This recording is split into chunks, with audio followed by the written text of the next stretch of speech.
इस आत्मा को जो संपूर्ण विश्व का सार है उसे किसी शब्द से बतलाना होगा तो कहेंगे और सब तो दृश्य है और यह है दृष्टा, और सब विषय है यह है स्पष्टा, और सब श्रोतव्य है यह है श्रोता, और सब घ्रातव्य है यह है घ्राता, यह है रसयिता मंता बोधा कर्ता विज्ञानात्मा पुरुष सब परे अक्षरे आत्मनि संप्रतिष्ठते।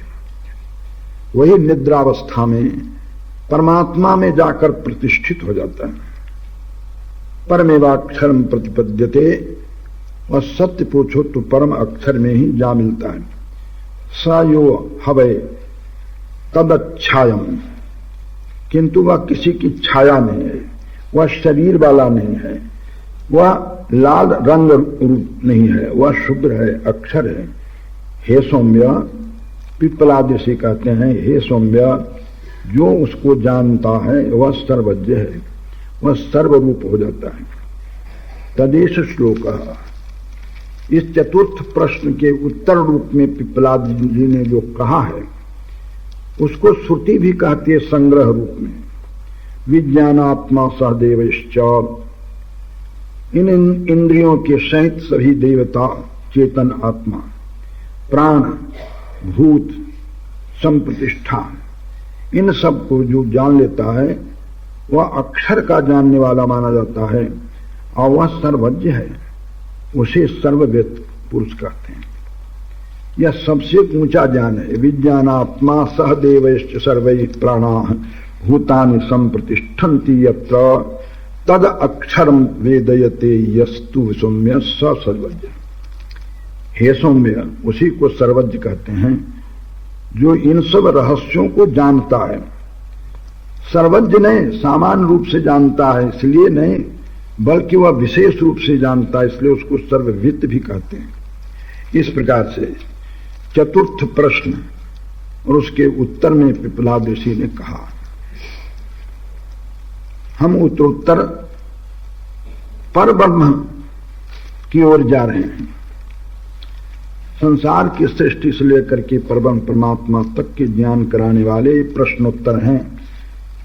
इस प्रश्नोपनिषद के ऊपर भी एक प्रश्नोत्तरी रत्नमाला शीर्षक से पुस्तक छप चुकी है।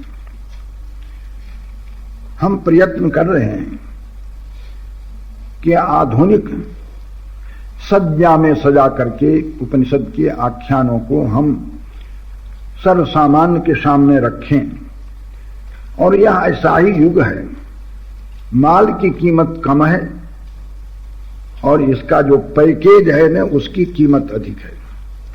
तो नए पैकेज में भर करके हम अपने पुराने माल को सबके सामने रखना चाहते हैं। जैसे ईशावास्य उपनिषद के ऊपर मानवता पैकेज में रख करके सबको दिया, बड़ा अच्छा लगा। प्रश्नोपनिषद में प्रेरणा शीर्षक से, केनोपनिषद में प्रेरणा शीर्षक से दिया, कठोपनिषद में मृत्युंजय शीर्षक से कठोपनिषद दिया। लोगों को बहुत अच्छा लगा। ऐसे प्रश्नोपनिषद को प्रश्नोत्तर मणिरत्नमाला के नाम से नए पैकेज में भर करके दिया जा रहा है। हिंदी भाषा भाषी अधिक पढ़ने वाले हैं इसलिए उनको हिंदी में ही दिया है। अब कोई विद्वान इसे दूसरी भाषा में बदल करके भी प्रकाशित करना चाहें तो कर लेंगे, कैलाश आश्रम के अधिकारियों से संपर्क साध कर उनकी अनुमति लेकर। प्रश्नोपनिषद, मुंडकोपनिषद, मांडूकोपनिषद, इन सब का इसी क्रम से होने वाला है।